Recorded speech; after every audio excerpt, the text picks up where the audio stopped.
नमस्कार प्यारे विद्यार्थियों, आप सभी ध्यान दें कि आपने 9th क्लास में जो काव्य खंड चल रहा था ग्राम श्री लास्ट हमने कविता पढ़ी है, जिसमें सिमटलदन पंत ने प्रकृति का बहुत शानदार चित्रण किया है। और अब जो हमारे उसके टेस्ट में नेक्स्ट टाइम काम आ जाए तो हमारा जो गद्य खंड है, पहले से हम कर चुके हैं, 2 बेलों का था और दूसरा था हमारा जो राहुल सांकटाइन का था लहासा की, और तीसरा जो लेसन है वो हमारा उपभोक्तावाद की संस्कृति। तो देखना यह है कि उपभोक्ता किसे कहते हैं और फिर उसकी संस्कृति से मतलब क्या होता है, ये सारी बातें कौन बता रहे हैं हमारे को, श्यामचरण दुबे, ये हमारे इस पाठ के एक लेखक हैं।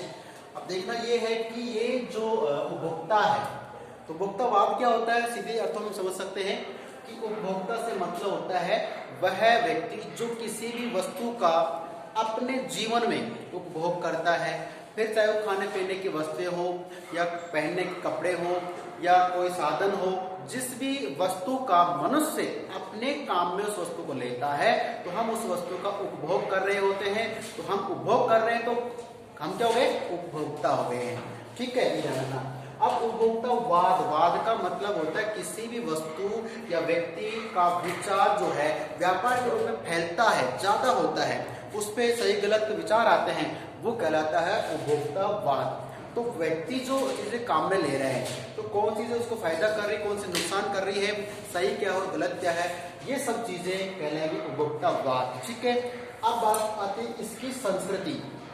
संस्कृति से मतलब होता है कि बाजार जो है वो मनुष्य के लिए वस्तुओं को किस तरीके से सजाता है, किस तरह से मनुष्य को अपने जाल में फंसाता है, और मनुष्य को अगर उससे बाजार से फायदा होता है या नुकसान होता है, सभी की मिली जुली जो बातें हैं वो कहलाती है संस्कृति। ठीक है, तो उपभोक्तावाद की संस्कृति का मतलब हमें थोड़ा सा जानना है और जानेंगे हम पाठ के बीच में।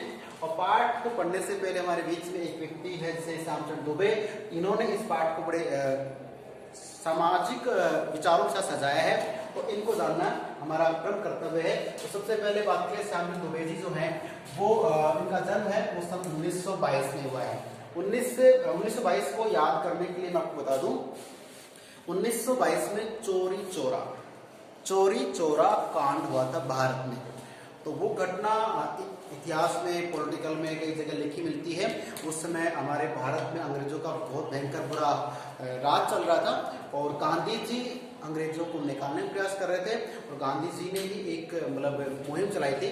उसी समय क्या होता है, उनका एक आंदोलन चल रहा था, लेकिन कुछ व्यक्तियों ने मिलकर किसी खजाने को लूट लिया था। उस घटना को कहा था चोरी चोरा कांड। चोरी चोरा कांड 1922 में हुआ था, और इस समय हमारे उपद्रवियों ने, हमारे भारतीयों ने अंग्रेजों का एक थाना था उसको जला के राख कर दिया था। काफी उसमें पुलिस वाले मरा गए थे। कहने का मतलब है कि एक क्रांति चल रही थी 1922 में, उसका नाम था चोरी चोरा कांड, लेकिन वो हुआ 1922 में। और उसी समय मध्य प्रदेश के बुंदेलखंड गांव में जन्म हुआ किसका, श्यामचरण दुबे का। तो हमें चोरी चोरा कांड ठीक है याद रखना, लेकिन हमें डेट याद रखना 1922। ठीक है, 1922 में बुंदेलखंड में मध्य प्रदेश राज्य है जिसकी राजधानी भोपाल है, और ऐसा माना जाता है कि भारत में सबसे सुंदर और सफाई में सबसे आगे मध्य प्रदेश ही है। ठीक है, ध्यान रखना। तो मध्य प्रदेश में बुंदेलखंड है, और बुंदेलखंड का काफी जिक्र आपने सुना होगा, झांसी की रानी आपने पढ़ी होगी, उसमें इसका जिक्र आता है। तो हमें मध्य प्रदेश तक याद हो गया है। आगे देखिए, मध्य प्रदेश में एक जगह है नागपुर। ठीक है, छोटा नागपुर को पठार बोलते हैं नागपुर, और नागपुर एक बहुत अच्छी जगह है जहां पे संतरे पैदा होते हैं। ठीक है, नागपुर के संतरे विश्व प्रसिद्ध तो नहीं, लेकिन भारत में बहुत अधिक प्रसिद्ध है। तो नागपुर जो है वह संतरे खेती होती है बहुत ज्यादा। जैसे राजस्थान में नीम के पेड़ लगते हैं, निमोड़ी लगती है, वैसे वहां पे क्या लगते हैं, हर खेत में संतरे खेती होती है। और एक प्रश्न बनता है कि राजस्थान का नागपुर किससे कहते हैं, तो हमारे जो झालावाड़ है वहां उसे बोल देते हैं हम। राजस्थान का जो नागपुर कौन सा, झालावाड़ जिले को, वहां भी हमारे संतरे लगते हैं। तो नागपुर एक शहर का नाम है, और नागपुर में एक यूनिवर्सिटी है, विश्वविद्यालय बोलेंगे। तो नागपुर विश्वविद्यालय में जो मानव विज्ञान, ये तो सब्जेक्ट का नाम हो गया, ये यूनिवर्सिटी का नाम होगा।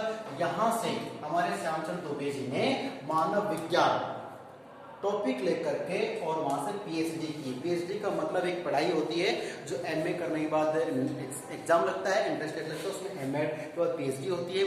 ये 3 या 4 साल का कोर्स होता है। इसमें एक सब्जेक्ट, एक बिंदु ले लेते हैं और उस पर सर्च किया जाता है, शोध किया जाता है, और ये डिग्री मिलने के बाद जिस व्यक्ति ने डिग्री ली है, जो पास हुआ है, उसके नाम से पहले डॉक्टर लग जाता है। जैसे बोलते डॉक्टर मनमोहन सिंह है ना, हमारे पहले वाले प्रधानमंत्री हैं, या किसी व्यक्ति के, आज भी हमारे रिलेशंस में खूब सारे व्यक्ति होते हैं जो पीएचडी करते हैं। पीएचडी करने के बाद उस व्यक्ति को किताबें लिखने का अधिकार मिल जाता है, वह किताबें छाप सकता, लिख सकता है। तो हमारे श्यामचंद्र दुबे जी पीएचडी की कहाँ से? नागपुर विश्वविद्यालय से। और कौन से सब्जेक्ट में? मानव विज्ञान में। सोचने वाली बात है कि ये मानव विज्ञान में पीएचडी कर रहे हैं और हिंदी में ये पाठ लिख रहे हैं, तो कहीं ना कहीं विचारों का मतभेद हो सकता है। अब बात करते सारी क्रियाएं, उसकी व्यक्तिगत लाइफ है। उसके बाद इनका 1996 में देहांत हो जाता है, मृत्यु सबकी होनी होती है।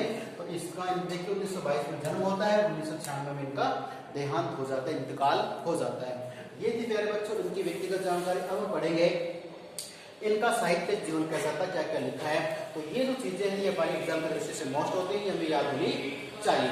अब देखते हैं इसमें कि रचनाएं कौन कौन सी रचना। देखिए सबसे पहले रचना मानव और संस्कृति। तो सीधी बात है कि मानव जो है मनुष्य है, और मनुष्य को जो भी रहन सहन, खान पान, रीति रिवाज, वो सब क्या कहलाएगा? संस्कृति। तो मानव और संस्कृति याद होना चाहिए। और संस्कृति में क्या करते हैं हम लोग? परंपरा निभाते हैं। परंपरा का मतलब हमारे दादा परदादा दीपावली मनाते थे, हम दीपावली मनाते, परंपरा हो गई है। और परंपरा क्या है? इतिहास की है। तो परंपरा और इतिहास बहुत की दूसरी कहानी की है, रचना है इनकी। तो पहले मनुष्य क्या करेगा? संस्कृति का पीछा करेगा। संस्कृति में परंपरा और इतिहास का बोध होता है कि पहले दिवाली कैसे मनाते थे, होली कैसे मनाते थे। तो परंपरा और इतिहास का बोध यानी ज्ञान हो गया है। उसके बाद बात करें संस्कृति तथा शिक्षा।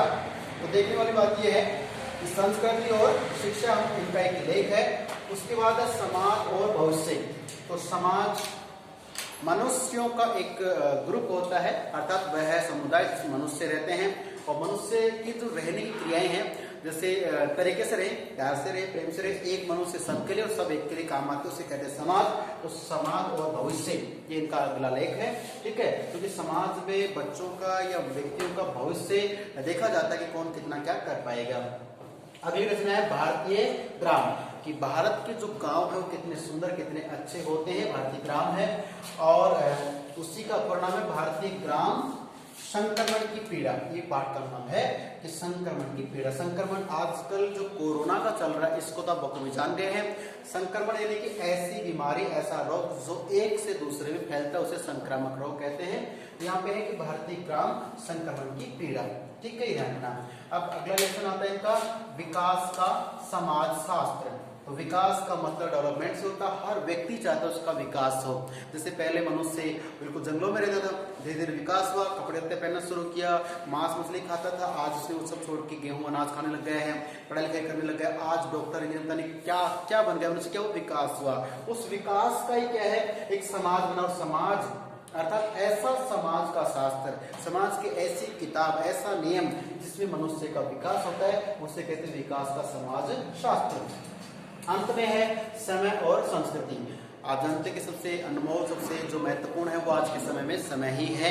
ये समय ही है कि पिछले नवंबर में कोरोना का जन्म हो गया, मान लीजिए कहीं भी किसी देश में हुआ, और अभी अगले महीने नवंबर आने वाला 1 साल होने को है, और कोरोना होके कितनों की जिंदगी बर्बाद कर चुका, कितने कार्य बंद कर चुका है, बच्चों के स्कूल, पढ़ाई लिखाई सब चौपट हो गया है। तो ये सब क्या है?